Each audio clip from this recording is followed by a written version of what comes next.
Praise the Lord. കർത്താവിൻ്റെ ദാസനായ ആസാഫിൻ്റെ ജീവിതത്തിൽ ഒരു ചിന്ത കടന്നു വരുവാനിടയായിത്തീർന്നു. ഞാൻ നീതിമാനായി ജീവിക്കുന്നത് കൊണ്ട്, കുറ്റമില്ലായ്മയിൽ എൻ്റെ കരങ്ങളെ കഴുകുന്നത് കൊണ്ട് എനിക്ക് എന്ത് പ്രയോജനമാണ് ലഭിക്കുന്നത്? കാരണം താൻ മറ്റുള്ളവരെ നോക്കിയപ്പോൾ അവർ ദൈവത്തെ അറിയാതെ, മാനുഷിക മൂല്യങ്ങളെ വകവയ്ക്കാതെ, സ്വന്തം ഇഷ്ടങ്ങൾക്കനുസരിച്ച് ജീവിച്ചിട്ടും അവർക്ക് പ്രത്യക്ഷമായി കാണത്തക്കവണ്ണമുള്ള ഒരു കുഴപ്പവും സംഭവിക്കുന്നില്ല. എന്നാൽ താനൊരു നീതിമാനായി ജീവിച്ചിട്ടും, ദൈവത്തെ ഭയപ്പെട്ട് ജീവിച്ചിട്ടും, കുറ്റമില്ലായ്മയിൽ തൻ്റെ കൈകൾ കഴുകിയ കൊണ്ടും തനിക്ക് ഒരു പ്രയോജനവും ഇല്ല എന്നൊരു ചിന്ത ദൈവത്തിൻ്റെ ദാസനായ ആസാഫിന് വരുവാനിടയായിത്തീർന്നു. ദുഷ്ടന്മാർക്കും നീതിമാന്മാരെയും രണ്ടുപേരെയും കമ്പയർ ചെയ്തുകൊണ്ട് അവർക്കും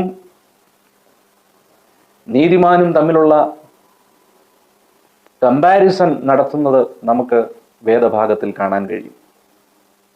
എന്നാൽ ദൈവത്തിൻ്റെ വചനം 58-ാമത്തെ സങ്കീർത്തനം അതിൻ്റെ 11-ാമത്തെ വാക്യത്തിൽ നമ്മൾ വായിക്കുമ്പോൾ അവിടെ നമുക്ക് ഇപ്രകാരം കാണാൻ കഴിയും: നീതിമാന് പ്രതിഫലമുണ്ട് നിശ്ചയം.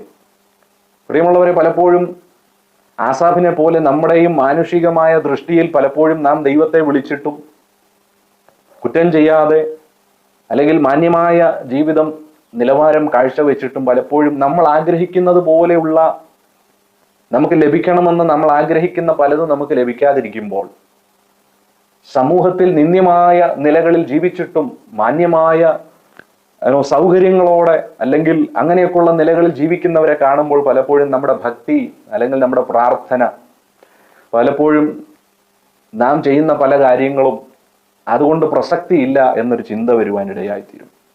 എന്നാൽ ദൈവത്തിൻ്റെ വചനം നമ്മളെ ഓർപ്പിക്കുന്നത് നീതിമാന് പ്രതിഫലമുണ്ട്. അതുകൊണ്ട് മടുത്തു പോകരുത്, സാഹചര്യങ്ങളെ കണ്ട് നിരാശപ്പെടരുത്. ധൈര്യത്തോടെ മുന്നേറുവാൻ ദൈവം നിങ്ങളെ സഹായിക്കട്ടെ. ആമേൻ.